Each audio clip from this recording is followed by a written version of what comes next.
Hey, Yo, welcome to another edition of Vegas Bad Boys of Podcasting. It is I, DJ Impact, and I got Rob with me tonight. Of course, we record this on Sunday night, and tonight, literally just the past 10 minutes ago, the Kansas City Chiefs just won another Super Bowl. So, that's why I got the red on. yeah, well, that could also have been for the 49ers, too. No, it wasn't. Yeah, well, look, congratulations to them. I know my cousins and relatives, all who live in Kansas City, will be throwing that in my face. But Trump is already he's celebrating. He goes, I want to give a big shout out to my commander in chiefs. right. Yeah. But outside of that, it's funny. The TV's on low, so I'm just kind of watching the presentation now of everyone getting the Lombardi trophy. Yeah, But, whatever. yeah. Anyway, man, it was a lot of wrestling. First off, if you're watching us live, and there shouldn't be too many because people are probably still taking on what just happened at the Super Bowl. But if you are watching us, make sure you throw your comments in the chat box of YouTube, Facebook, or Twitch in the comment area, and we will try to get it in as we see fit. We won't have a 3 count this week.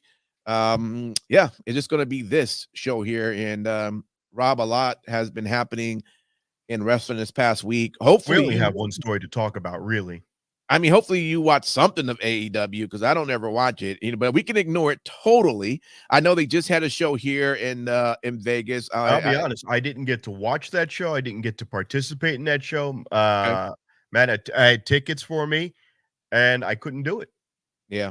And there were people that, I'm a Las Vegas comedian. I got 2 comics who are huge wrestling fans. Yeah. And we're like, wait, could you have gotten us in? I'm like, maybe, but I wasn't going to go. Yeah. That and for the fact that I've been sick all week. But that's what I want to do. Go into the Silver Knights Arena with a bunch of Hendertuckians coughing all over me and spreading Rona number 27. Yeah. No, I hear you.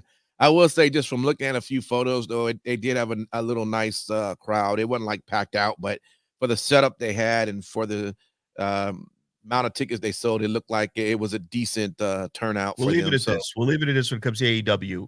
Growth. Yeah. We want. They started up here, then they came down here, and now, Tony, keep your mouth shut. Get the seats sold. Yeah, I mean, ultimately, smaller arenas is their deal. I mean, the Dollar Loan Center should be where they should be looking at when they travel to different cities across the country. Leave those huge basketball arenas along. I'm a little annoyed that they made All In Wembley only. I hope that changes with time. I don't want them to go to a smaller arena, but they need to have a big arena in the United States. But that's for another time, that discussion. Well, yeah. I mean, why a bigger arena when it can barely fill a small arena? No. I'm saying they need to have one big US show. Oh, I see what you're saying. Right. Yeah, that's what I meant to say. I mean, one big US one. Listen, he's already connected to the NFL team, Jacksonville Jaguars, They could right? use that place. They could, but the problem is can you really say you can convince enough people to do a Wrestlemania style event at a football stadium? Because you're saying big, huge show here in the US. What I would like to see, I think the marker to show that they've crossed over into something bigger is if they can fill Madison Square Garden. The Garden is the one, but that's like long off pipe dreams. There's a lot of things that have to happen for them to not go the way of TNA. Yeah. And he's nowhere near at that point. They're still kind of trying to wrestle the phone away from him. He's got Donald Trump disease. Even the most staunch Trumpers, he's got to put that phone down. Tony, he's got to put the phone down. Yeah. Just focus on the program. That's it. They're gonna get Mercedes Moné. It looks like that's in the bag. And I don't know if they're going to be able to build a women's division around her and Timeless Tony Storm, which also makes me wonder if you're going to get her and there is no NXT type brand for them, unless you want to count unless you want to count Ring of Honor. If that's the case, does that mean that Deonna Purrazzo's days are numbered? Is she dead out of the gate? Because it's an interesting angle. I like that they're going with the friendship angle, that Tony Storm's out of her mind. They've got the matching tattoos. They keep going back to that. She gave that pump kick to Luther. I mean, she's really impressive. They got it out of the way in that first promo when she said, "Oh, people have been fat shaming you, body shaming you." Good. They got that out of the way early. And I like that they're also doing a booking with Johnny Impact, or whatever you want to call him now, John Morrison, John whatever the hell he is, and his wife. Yeah. Get that out of the way. The two of them together, maybe that might go somewhere. To have Taya Valkyrie and him go and do something. The only problem I have is they start a storyline and they drop it. But you've got that couple, and then you've got the coupling of Miro sitting in the background with CJ Perry. You could have a head-to-head with those in a mixed match. Something could be done there. There's enough meat on the bone to make some interesting stories, and they're leaving them languishing. I don't know why. I don't know if the wrestlers are too injured, they're too old, they want too much money. I don't know what's holding up a lot of these stories. We saw on Dynamite the Kingdom, the Undisputed Kingdom. Yeah, that was good. Would I say that just because of the strength of what happened this week at that press conference that WWE were the winners? No, I don't think there was anyone showed that. Well, look, why don't we do this? Let's get this right into, because that's the big topic, is what was happening out here in Vegas during the press conference. And I would tell you, I don't know. I know you weren't on our show last week. I don't know if you got a chance to listen to 3 Count last week. I of course, it was just me and Sin City, and I was. Where's our other guy with glasses? I think he decided to take some time off as well. I think the fact that I had such a busy holiday weekend and coming into the new month of January, I had so much time off with so much. Everyone's like, "Oh, it's my turn now," So I think that's kind of what's happening. But I was last week. I really went in on the idea. Listen, let me be real just to start off. I believed so many of us were swerved. Okay. I know every wrestling fan like to pretend they knew all along that this was going to be the story plot and the game plan. Here we go. And the thing about it is that you don't know. If the minute you begin to pretend like you know every direction WWE going, then I question, why do you watch the product in the first place? Because it can't be entertaining. Why watch something you know everything about? This is what I'll say about that. When I forgot about that. I forgot about that they were doing this press conference on Thursday. And on Thursday night, I'm watching Dynamite that I had pre-recorded. And then I remembered, oh, wait a minute. The hell happened? Oh, yeah. So I turn on Peacock, I fire it up, and I'm just fast forwarding. No Bailey. That would have been a story there, but I guess they resolved that on SmackDown pretty handily. Fine. Let's get to the point. You got Seth Rollins there, dressed up again like an idiot, looking, as I've said on other programs all across, the reviews on that were he looks out of place. He's sitting there in a green tuxedo with his wife's house slippers and bows on. He looks bizarre.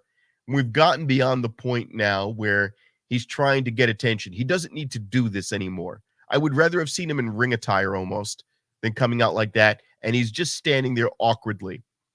You got The Rock coming out looking like Conan from, WCW days, dressed up like a freaking cholo with the black freaking tank top and the black pants and the belt. Let me just say this right now. 20 years have passed. Dwayne Johnson, and I think we could safely say that without blowing up someone's spot, he's crossed over. He's on the board of directors of TKO. He doesn't need to be The Rock anymore. He's done 20 years of movies, good movies. He does not need to go back into that character. You know, they're not Right. calling him Magnus anymore. They're calling him Nick Aldis. Even when he came back to TNA for that brief stint, he wasn't, Magnus. He was Nick Aldis. So what are we getting now? We're getting a guy who used to be The Rock, who's beyond, this is no longer a work for him. And he's just going, hey, look, I want this. And that's my only problem with this was I still want to be entertained like you're telling me. And I feel like they're just kind of exhausted. They're like, you know what? I'm just going through the motions. Triple H has got his hands in his pockets. He doesn't care. The Rock came out there and then he went from, I'm going to break up the bloodline as we know it and head it to, we're just having an in-family match now. Here's my PowerPoint of my family tree. Do I really give a shit about your PowerPoint presentation? That seems like something Triple H would do. It seems like a very Paul Levesque-esque design where we're doing a very corporate presentation as to why he deserves this. I'm confused. So what are you saying with all this? What I'm saying with this is if you got The Rock out there and The Rock is cutting his classic promos and he's beating down Cody, The Rock can talk rings around Cody Rhodes. Right. The Rock was offended by Cody saying your grandparents would be ashamed of you. Ashamed of what? The Rock is the number one box office selling guy. Roman Reigns is the number one champion for 3 years running plus. What do they have to be ashamed of? It was the weakest retort that Cody could have ever given, and they got that pissed off about it. And they knew damn well. Listen. Now it was a weak mic work from Cody. Okay, the bottom line is you have Roman Reigns come out and say, Cody, it's taking you too long to choose who you want. I'm going to choose for you, and I choose The Rock. Fine. Okay? No problem with that. Okay. I'm happy. He was good. Now, he was solid. Right. He's been solid lately. Cody eventually comes out after The Rock goes through this whole reason as to why. He should have had a little laser pointer. And listen, man, I mean, understanding what the rules are when you win Rumble, you choose the champion, and you now going to try to go against that. Yeah, maybe, the way you're acting right now is not the way you should be. And maybe your father, grandfather, whoever will be upset at the decision that you're making here, because you know that this isn't right. I get. Let me put it this way. That press conference, especially after the slap, yes, put me back to a time where I got excited when Mike Tyson and Vince was in the ring and Stone Cold comes out, who was uninvited. Right. That's where I was as a fan. I didn't see, let me explain something. And this is the reason why I love pro wrestling. On our chats and everyone else who's in chats, all feel like they got this inside information. You're just reading all of these people dirt sheets, and everyone feels they got the answers, and everyone just wants to know everything before it happens.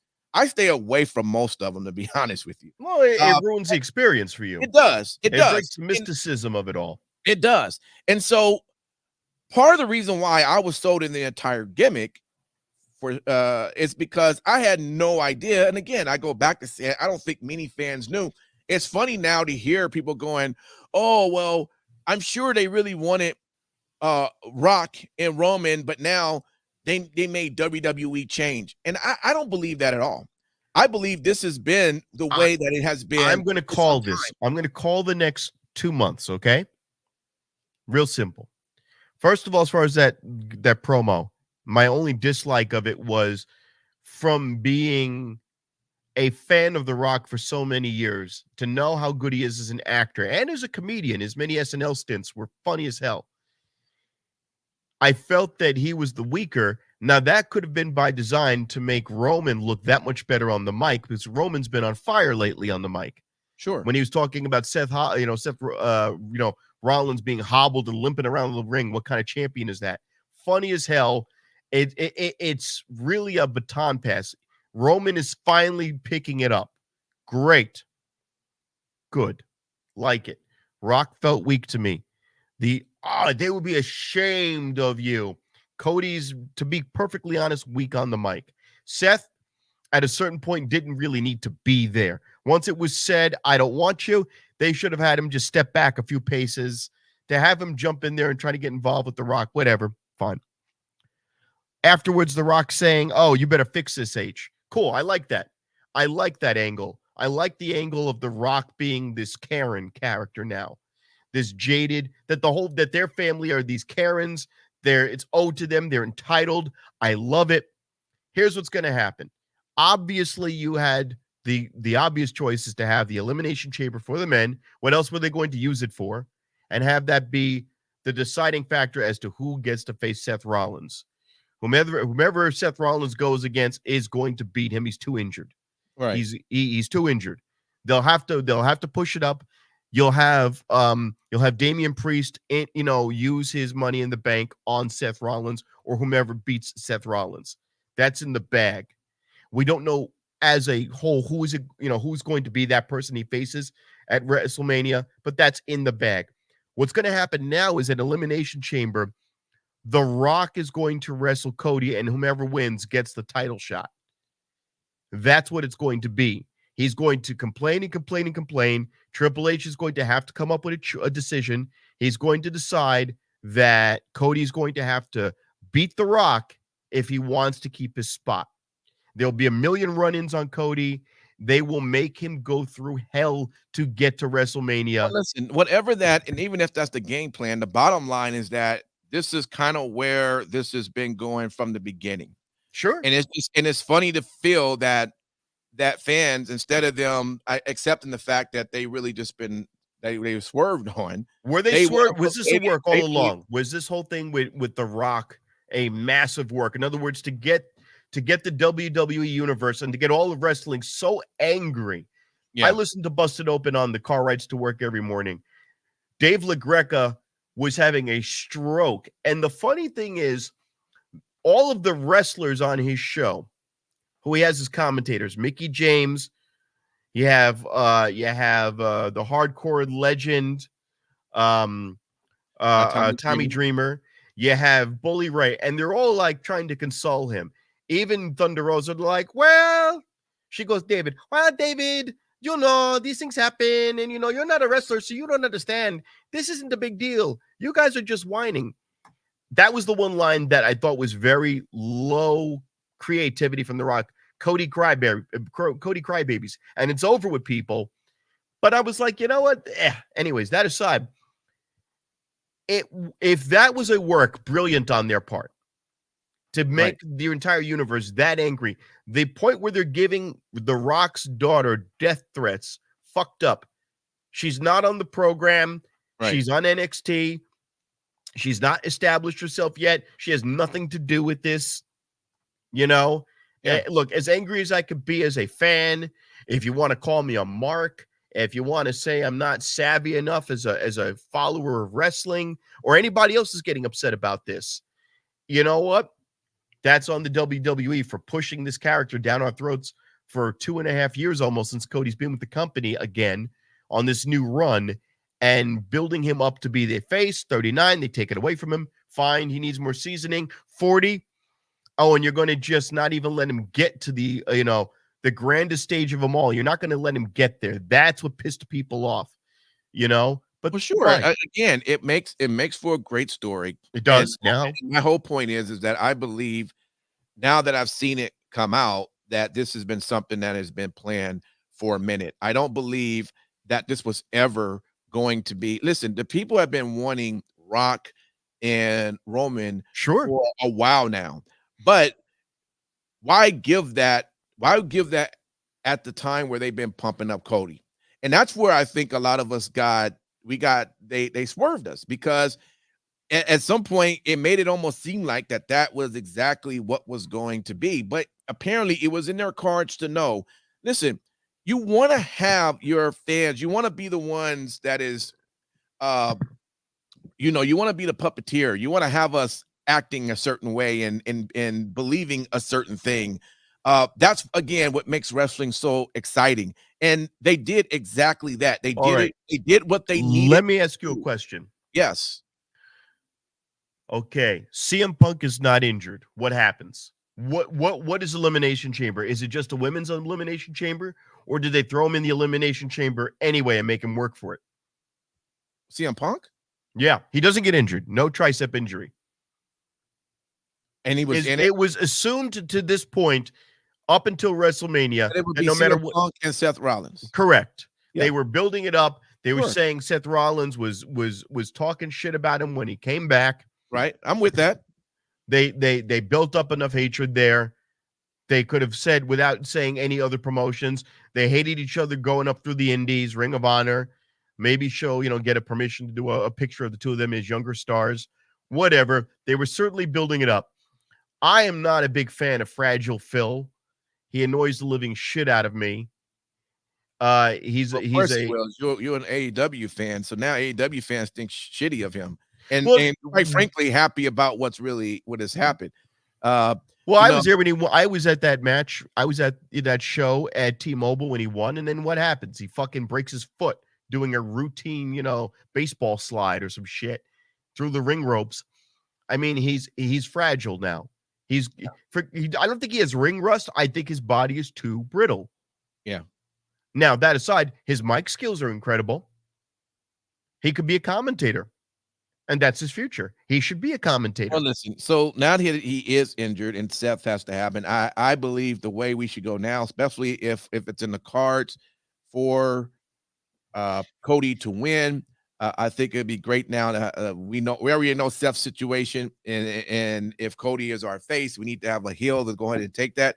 We've been building up Drew McIntyre. I've been loving the work that he's been doing, and I think this would maybe be the time for Drew to be the one to win this Elimination Chamber and go on to fight Seth. Now, are they going to go that way? I doubt it.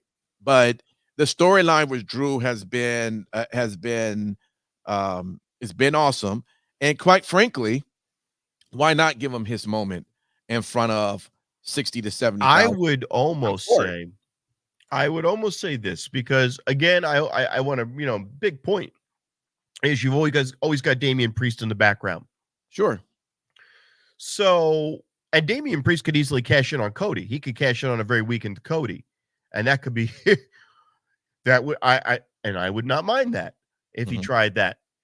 But what I will say is this: Randy Orton beating Seth Rollins, and could easily call back to when Seth Rollins curb stomped him when they were together, all under Triple H's wing, 7 seasons ago. That is a possibility. They could go that route. They could easily do that. Drew McIntyre winning that belt, I love the t-shirt. I love the fact that he was basically making fun of all of the Cody fans. His mic skills have also improved. Oh, you've got to win. This is your story, mate. Oh, I was loving when he was making fun of everyone. He was one of the top heels right now in Raw, as far as I'm concerned. I mean, he's doing everything right. He is firing at all cylinders. And if there was ever a moment now, based on the fact that CM Punk can't get the belt, based on Seth cannot maintain the title, Drew would be the guy. And like I say, I doubt they go that way. They probably will have someone else take it. But I'm right now. What's his name in there? Imperium. Oh, Gunther. I think Gunther would be silly, but he's a possibility because he's really over. Although I can't see him not just defending his belt. Yeah, he's not right now, and he's got a match coming up against Jay, which I guess Jay's going to probably take an L on that, of course. But yeah, so I don't think so. Gunther's not a part of this this Elimination Chamber. So there's only 3 people I want to possibly win this. Obviously, LA Knight, because he could just take it and be super duper entertaining and super over with all the fans. Randy Orton, you could easily choose him, although I don't know how much, gasoline you can get out of that. And then, of course, Drew McIntyre, who will do the most with it. But my fear is with Drew McIntyre, once he wins, what's there for him to do? It's the chase. It's the journey. Same as you could say for Cody, but when Cody wins, Cody comes out there, cuts an amazing promo, smiles with the perfect white pearly teeth, goes to every city. It's like the president landing. Drew McIntyre wins. I don't think there's a lot of steam post him winning. I would like to see him get screwed over by Damian Priest, if anything. Either vis-a-vis a triple threat match. You know what? I'm okay with Damian. I think Damian's another one that's well-deserved to be a title holder. I wouldn't have a problem with that either. And then you could have a feud between Drew McIntyre and Damian Priest. But easily. Yeah. But if Damian was to cash in during Mania, I mean, Seth would have to sell the idea that he is really also putting a beat down on Drew, despite the fact, Drew maybe somehow wins it or not. The beat down has to be the same. And I don't know if Seth would be able to sell that if he's not near 100%. Here's how you do it. You do to Seth what Seth did to Roman Reigns all those years ago in his match against Brock Lesnar. You just have him enter midway and have a triple threat. You do it as a triple threat. Now that gives Seth time to rest in the ring. That gives him time. Why would Damian be in this triple threat if he could cash in whenever he wants? He wouldn't. But you could have said that about Seth because Seth didn't wait until somebody won the match. Seth came in mid-match against Rock and Lesnar. Roman and Lesnar. Yes, you're right. Roman and Lesnar, I meant to say. And are you talking about back in Mania, 31 that was when he came out and cashed in? Yeah. He didn't do it at the end. He could have waited until somebody's hand was raised. I don't remember that being a triple threat. I thought that was after. No, he came in. I remember that. He cashed in mid-match. It was about, I'd say 10 minutes after he said Suplex City, bitch. It was a little bit later down on the match. And maybe I doubt I'm mistaken on that one. He came through and it became a triple threat match. You can fact check me on it. Yeah, well, listen. But if he does it that way, that gives Seth the opportunity to rest and not have to take as many bumps. And then you allow Damian Priest to shine, get his South of Heaven in. Yeah. And that's it. And then, what would be even more entertaining is you have Drew McIntyre ejected out of the ring, not thrown out of the match, but, thrown from the ring and have to watch from the apron as Seth Rollins gets defeated with the South of Heaven. Yeah. Or you have, if you do it in a triple threat style, well, there wouldn't be. Well, yeah. I mean, yeah, it would have to be on Seth Rollins. So, yeah, he gets South of Heaven. McIntyre gets screwed. Now that story could go on all the way up until SummerSlam. Well, it's going to be very interesting to see, man. A lot's going on, and it is the road to WrestleMania. I'm excited to see where we're headed. And you're going to be there. I'm going to be there, especially this night too, though. And that's why it's important to know that the match that I wanted to see, which is Roman and Cody, that I want to make sure that is a night 2 event. Well, of course it will be because of course it is. Yeah. There's no way they'll do the World Heavyweight Belt night 1, obviously. Yeah. And I'm excited. I'm glad to see where they're going with everything. Couple other things. Did you actually watch SmackDown or Raw this week? I did watch SmackDown. Okay. They were very strategic about not immediately jumping into a response from the Bloodline. Right. Because they have to, and here's what makes me believe that it's a last minute Hail Mary play. They had to play an audible. I would like to think that this was all a work to get us all pissed off, but then I'm reminded, wait a minute. They're taking their time to stretch this out and write the story on the go now.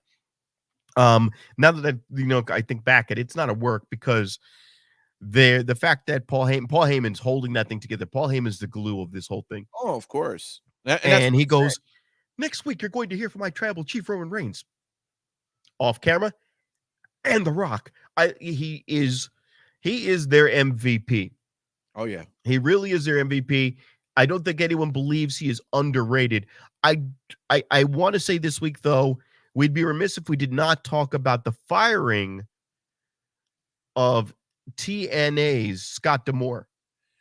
Yeah, that was actually pretty shocking as well. I kind of read up on that, and the promos he cut when we were there 2 weeks ago, right at the Palms, with him being the bloodline, pun intended, the heartbeat of that company. I am emotionally invested when he comes out and cuts a promo. He never picks a side. He always goes the face route. Yeah. I understand there was some confusion about who was going to get ownership of the company. He tried a last-minute bid to buy the company. He bled TNA. He was made. It's going to be important to see where they go, because from my understanding, the guy who they have in charge has. Isn't it a woman? I thought. I thought it was a guy, but it could be a woman. I don't. The person, I'll say, that's in charge. I could be mistaken on that. From what I'm reading, have no experience in pro wrestling. They have experience in TV and some other programs. The reasoning behind them getting rid of him was kind of vague. I read the article. Well, they made it seem like, well, he's president. He's president within his organization, but then the new Anthem, whatever takeover had their president. Doesn't make sense to have two, so we need to narrow down to one. And of course, you're going to take on the person who, not associated with the corporate. But the problem with that whole thing is that he has the wrestling experience. How do you remove somebody? That's like, for example, TKO now takes over WWE, and now from this point, you know what? We don't really need a chief content officer. So no more Triple H is now going to be this person name. I don't know, Joe, whatever. And, because Joe has done some programming with TKO in the past with some other sports that maybe don't matter. You know what? He can fit that role. See, that doesn't make any sense, right? As a guy who works in retail and you do as well, we do not, ruining any mysticism. We have day jobs, right? Any retail company has in a small local store a manager, an assistant manager, and in many cases, somebody who runs the day-to-day operations, the shipping, the tagging, the merchandising. Mm-hmm. And on a lot of these companies, they get rid of that person. And now you expect other people to carry that load. Right. So, yes, you'll have a new president from Anthem, but they're not going to have the wherewithal to know whom to pick amongst the remaining, board members and officials and managers to be able to manage that company on the day-to-day. Like you're saying, did all the programming as well in terms of putting together the cards and understanding. The question is going to be, where is he going to go? Assuming he doesn't have this experience, who is he now going to put into charge of now taking care of? I pick him up. I put him in charge. I'm Tony Khan. I take him and I make him the face of Ring of Honor. It's perfect. He's already worked with half of that roster. He would be a great on-air personality, and it gives you a chance to have separation of those brands. Well, the only reason why you would do that is if you give Scott D'Amore full control. Sure. If Tony decides that he still wants to have a hand in it, then I don't see how that's going to work. And that's kind of how when NXT always worked, right? Because Vince McMahon, from my understanding, didn't know what the hell was going on with NXT during that time. It was all ran and controlled by Triple H. By Shawn Michaels, William Regal. But we also noticed, a lot of us used to say back in the day that, wow, NXT was putting on even better programming than the main Raw or SmackDown at some point. It was just that exciting, that black and gold. The last time I watched NXT, and I really enjoyed it, they had and this is a match I'd never seen before.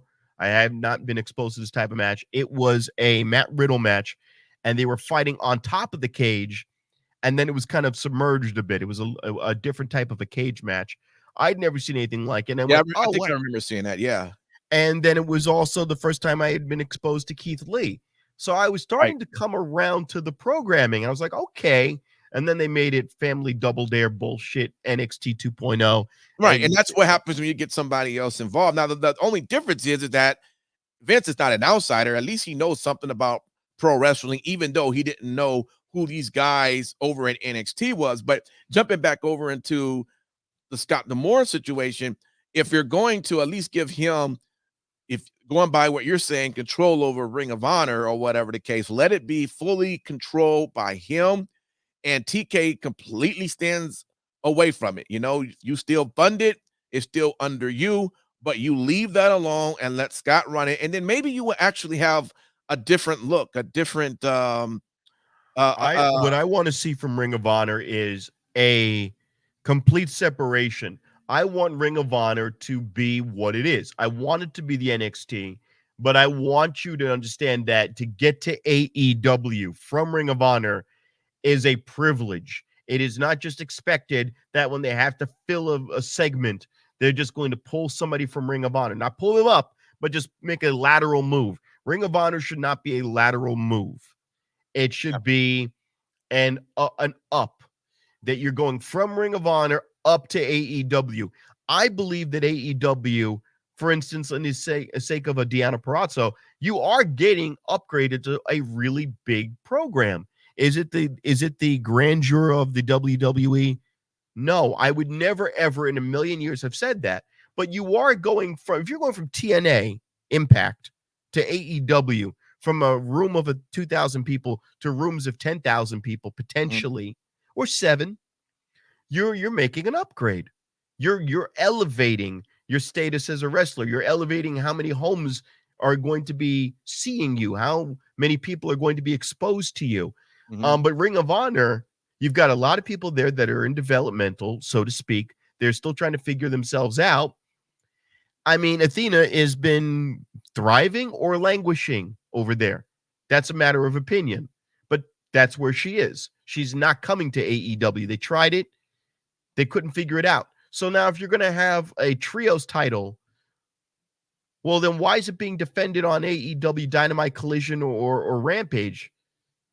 If you were too big for those belts, why even have a trios belt on a program that effectively is only run 2 hours on a website? It's a streaming program that no one really sees. Yeah. Well, it'll be interesting to see how all that goes. Just to kind of sum up, I tell you this: it's too bad that Scott D'Amore wasn't let go before Ava became sort of the leader over at NXT, because that could have been his role. Well, wait a minute. So is who is effectively the face of NXT? Is it Shawn Michaels? Behind the scenes, yeah. But we'll see. But they always have a face, because I know William Regal went back to NXT. So is he the one calling the shots? Is he the general manager? That's what I believe, but I'm not sure because I don't. Because you could have Scott D'Amore show up there. I think he would be great there.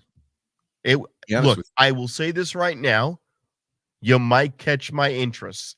There's 2 things that would catch my interest. 1, fix the set. I hate the rainbow shit.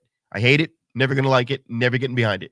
2, you got to get somebody managing the show that I would be interested in. That I could go, okay, I'm interested in watching this guy. He's entertaining as a manager. Nick Aldis is not so much as entertaining as he's just very smug.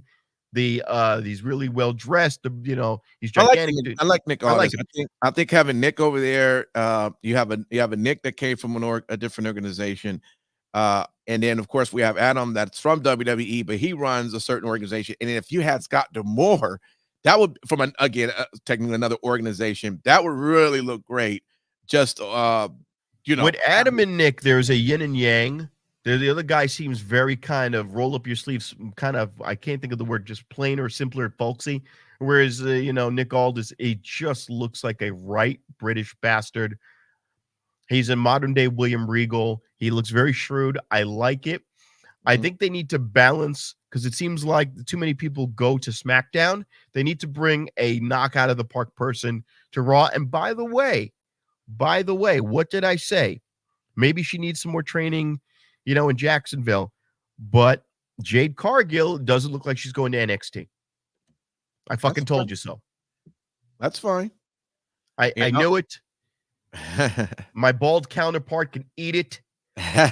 She was too fucking over, too fucking good Now, I said this to him, and he lambasted me. Yeah.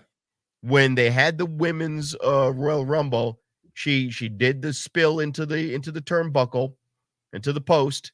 She got a concussion. She got a stinger off that. Yeah. And she was grabbing her head nonstop. I was aware of it. I was not going to ignore it. She got hurt, and she tried to cut a. She did a few spots.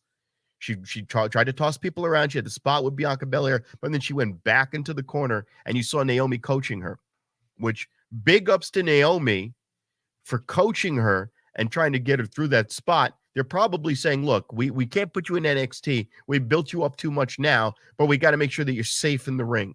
So that's why they probably did that spot where Nia Jax went after Rhea Ripley, when really, by all rights, she should have intercepted Nia Jax going after Rhea Ripley, because she didn't get thrown out of the ring by Rhea Ripley. She got thrown out of the ring by Jade Cargill. So when they did that following Raw, I was like, whoa, where's Cargill? There's only one person you can have in this. Why is she? So fine, she'll come out, and I would imagine, unfortunately, that she'll end up on SmackDown as a foil for Bianca Belair. What do you mean a foil? Bianca Belair is the baddest, the strongest, the this, the that. She's a strong, athletic. You're saying to set up a match between those two? Yep. I don't think they're going for that quick, man. That's going to be something that's going to happen later down the line. They won't do it. They won't do it in Elimination Chamber. They will wait till after Elimination Chamber. She'll cut a promo, and then Jade Cargill will come out and go, I'm that bitch. It's easy. That one's Jade hasn't came out as showing that she's going to be a heel in any way. You know, she's been very much a kind of a face, but we don't know. The other option is she just goes after Nia Jax and just beats the crap out of Nia Jax. In other words, the bully who bullies the bully. That would be satisfying to watch. Interesting. Well, look, one last thing I'll mention, man, and we'll be getting ready to sum it all up here. I was ready for Bayley to now get this championship from Io, but now if you watch this SmackDown, seeing Dakota Kai come back and that chair spot, that whole segment with the chair, and it looked like she was going to clock Bayley in the back of the head. I'm not too sure that at the match, the main match, that she's not going to cause Bayley to lose that. Right now it looks like she might want to be teaming up, but I don't know where they're going with that. I'm hoping Bayley. Listen, Mania can't be everybody we want to win, because that was the case. All faces will be winning. We would love that. And the only reason why we want Bayley to win is because, like she was getting the praise on SmackDown, she deserves it. She's been in this business a while. She put in that work. She's believable, and she deserves to have it. And I would love for her to have that. I'm now putting Dakota Kai, watching that segment. I'm almost thinking that Dakota might end up showing her truth to be with the Kabuki Warriors and cause. I'm hoping that's not. This is just early on prediction. Easy. But I will agree with you, and I'm going to tell you why. Yeah. The Kabuki Warriors do not have a single one of them. Yeah, Jim. The Kabuki Warriors do not have a single one of those three who have strong English skills. Yeah. And because of that, they can only cut promos and take their promos so far. You're not going to do another caption thing like you did with Shinsuke Nakamura. It's been done already. Right. And unfortunately, and I don't like the way they portray the female Japanese wrestlers, because they're always screaming like rabid animals foaming at the mouth. They did it for a while and it was funny. I think they've leaned on that too much. They make them look like aliens, and I almost find it to be kind of like it's teetering on a little racist, a little odd to just constantly make them like aliens they're all small women, kind of cowering away. Are you saying that you see this in general in pro wrestling, or the way the WWE is portraying with those three women, the way because when she came out, Asuka, it was nobody's ready for Asuka, but she came out, she wrestled well. She was an excellent technical wrestler. Every one of these Japanese people at one point are given the mist. I'm getting tired of that too. We're beyond paying. Tajiri did it, great, wonderful. Okay, does that mean every Japanese wrestler who comes to WWE has to have a blood capsule in their mouth to spray somebody in the face? These people are amazing athletes. They have amazing technical prowess. They're not even wrestling at a quarter of their abilities right now. Shinsuke's not wrestling as well as he did in WWE when he first got here. Neither is Asuka. Kairi Sane, probably not. Io Sky, probably not. And now you have them just kind of being very demurish, very vindictive. They just kind of strike like a cobra and disappear. They don't get into it. When Asuka was doing that undefeated streak, when she had that streak going, she was wrestling. She was grappling. She's not doing that anymore. She's now a gimmick of herself. And I find it insulting unless they're saying, hey, look, Asuka's pushing is 40, if I'm not mistaken. Maybe she doesn't want to put that much strain on her body, but the other two seem younger. So she could easily put them over and be the kind of the leader of that group in the physical ring. I find it odd that they're doing this. So if you're going to go that route and they're not going to speak so much, it makes horrible sound effects and laugh at that, kind of cackle, then you need a mouthpiece for them. Hence Dakota. Yeah, and that's what I am afraid of. But it just sucks because when is Bayley ever going to have another WrestleMania moment like this? You know what I mean? This is pretty big for her. And so not to say that she won't maybe become the women's champion at some point, but would it be at this particular magnitude? So it's going to suck that it's not going to happen now. In my brain, in my mind, you always had 3 big events, and one only existed for WrestleMania, which is Royal Rumble. Royal Rumble is the most enjoyable one for me, but its purpose is to build you for WrestleMania. Everything else is separated from one another. Survivor Series, whatever. We got to figure out which way the shows are going. Let's get a mid-season or late season weather vane. Okay, but SummerSlam, we're kind of ignoring SummerSlam. That's an important one. Yeah. That is, to me, almost as big as WrestleMania. And in fact, maybe more important than Royal Rumble. Because SummerSlam is like, fine, if you didn't get the story results that you wanted at WrestleMania, there was SummerSlam. That True. major match where Bryan Danielson won was SummerSlam. Are we then saying that somehow if Bayley was to lose that match from April to August, they're going to prolong that until another match happens then? You give her a chance to rebuild a faction of her own again with veteran seasoned wrestlers. Pick whomever's there. Pick Naomi and go, you know what? You were part of a great women's tag team. Let's take these belts from them. I can trust you. You've worked with other wrestlers and performers I can trust. Okay, let's add Bianca Belair to that. And now we have a veteran super team. And we will crush the living shit out of everybody. Then you take Jade Cargill, you put her on Raw, and let that play itself out. And now you have a monster team. Chelsea Green is done. Chelsea Green is going to disappear and fade away. Same thing with Piper Niven. There's nothing for them to do. They're going to fade away over in Raw. They'll just be cannon fodder. You've got the same problem going on with Shayna Baszler. As great as she is, for some reason, she doesn't gel. She'll fade off. But on SmackDown, you could make a power team of these 3 women. And again, let's be real, okay? No one out of Damage Control could beat the crap out of Bianca Belair. None of them have the ability, other than Asuka, to beat up Bayley or Bianca Belair. Can't happen. Io Sky was coasted through. She coasted through. She was good, but she's not as good as Asuka's best. She's not as good as Bianca Belair's best or Charlotte Flair's best. She's beating them at her best and at their worst. Can we agree on that? Yeah.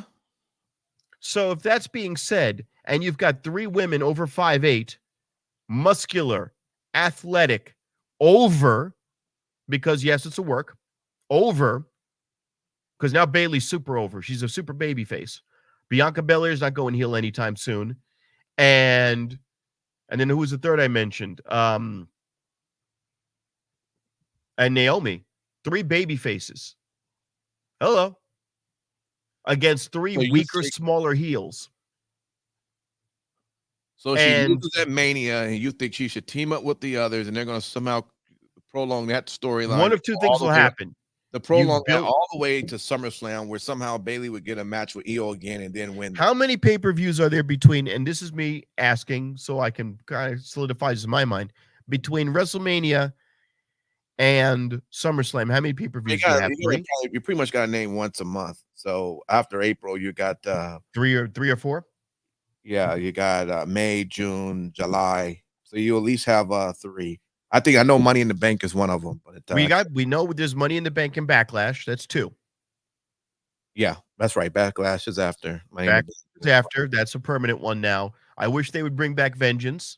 But then they're doing a lot of these other ones in different countries as well. So they got to figure out how that's going to. Saudi Arabia, Crown Jewels, whatever. That's 3. Money in the Bank is in Canada. If you do the Saudi Arabia one, Backlash and did I forget one? Saudi Arabia, you got 3. So can you stretch it out that long? You could have her do that immediate challenge where she goes and challenges again and goes, "You screwed me over. In a fair fight, I could beat you any day. You know this." Loses her challenge, and then does her Cody Rhodes. She has her story. She builds up her squad, and then she builds her way back up. Yeah. Well, we'll see what happens with that. I'm excited for the match, but yeah, I kind of see the writing on the wall with that, especially after seeing Dakota. That was good storytelling, and that was absolutely. And acting was perfectly timed. When she turned around and she went, "Oh, I got the chair," because that was the Seth Rollins pose. She was doing the Seth Rollins a la Shield, and she went, "Oh, I am gonna help you." Right. Could have hit her. Still could have hit her. Could have. But that would have been rushing that story. This is what I'll say. And behind the scenes, we chat with each other all week. Yep. And I'm the newest guy. It's been 3 months since you've had me. I'm grateful every time I get to come on. I appreciate being with you guys. Absolutely. But I'm arguing with these guys behind the scenes. I'm either posting something stupid, or I'm pissing. I'm making our last guy balder than he already is. And I said this is the way that story needed to go. The Rock needed to course correct. Whether it was a grand work, I don't think it was, based on what we saw on SmackDown, where they're trying to slowly figure out how to make this make sense. This is a game of Twister. And it's a game of Twister, and we added the color orange. That's what this is. This is a game of Twister. We added another color. We know what the rules of the game are, but we're adding more elements to it. The Rock didn't need to be there at all. Okay, we added another color to this. If he did not show up, because where do you fit him in this time around?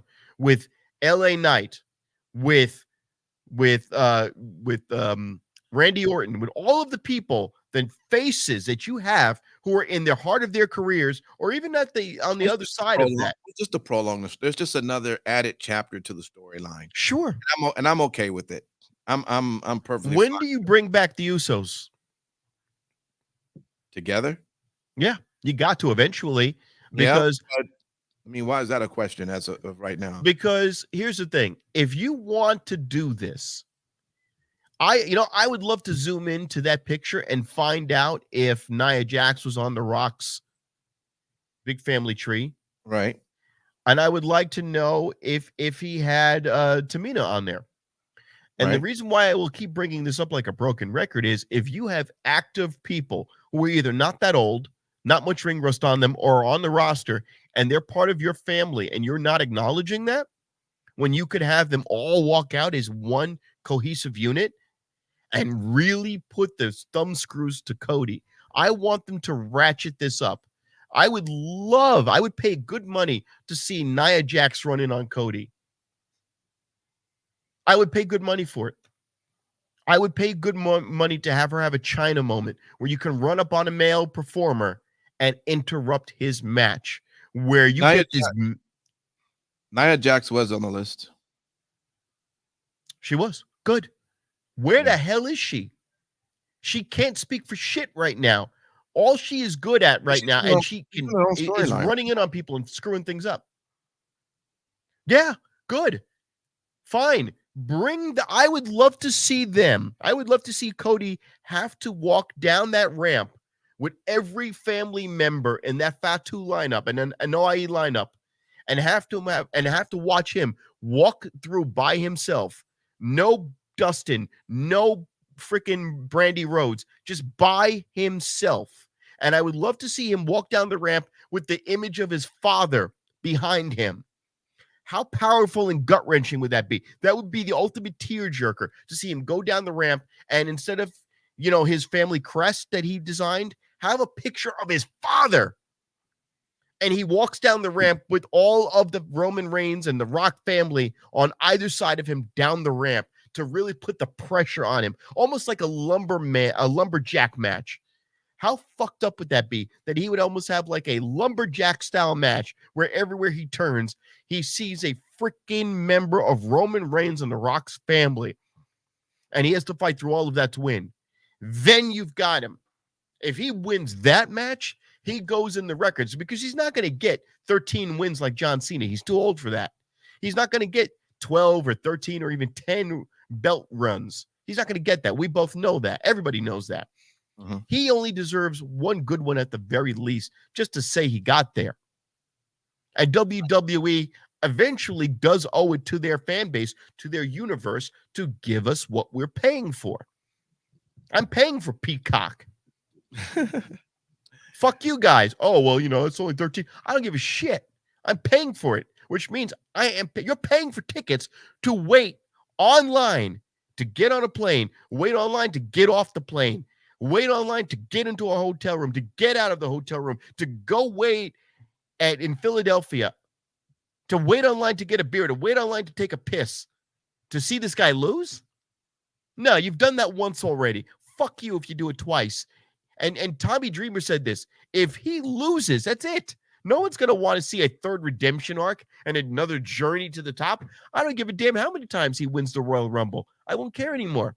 Yeah, I agree. And that's why he most likely will win, which means, and this is summing up, which means the other storyline where people were going, well, Roman has to keep the title because he's got to break Hogan's record. That automatically makes that a lie, because Hogan's record Hogan will still have his record when Roman loses at Mania. So that throws that whole thing out of the window. And remember, the guy who came up with this perfect analysis was a bald guy with glasses.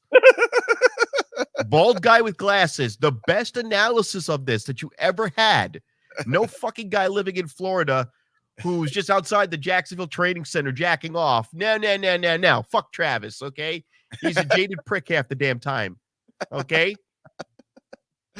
Well, WWE, I get it. AEW sucks right now. Okay, we get it. Right. Fuck that shit. And I'm running my mouth because I can.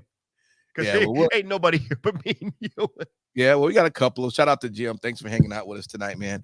That's going to be it, man. We're going to go ahead and just and end it at this moment. I know you've been doing a lot of work in town, man. You got any other work coming up? Yes, I just came back from San Diego. Okay. Next Sunday, I will be performing at Carla Martin's in Henderson. Okay. Off of Sunset. I will try to, because I was the opening act. So when I was the opening act and my show ended at like 10 to 8, I was like, ooh. Yeah, this time around, now that I know what the format is and what it's going to look like, I'm going to just dip and make my way right back here as soon as I can get here. But I'll be at Carl and Martin's. On Tuesday, more pointedly, I will be at the 18 Bin. Okay. I'm performing there. I will be either opening or doing a mid for Amir the Miracle at Drunken Jokes. You can also find me performing here and there at Wise Guys. It's an open mic. That's where I get to work on my material and also at Artifice following the 18 BIM. On the 21st, I will be at a Republican convention and a rally here in Las Vegas for Michael Boris, who's running for Congress. I don't know.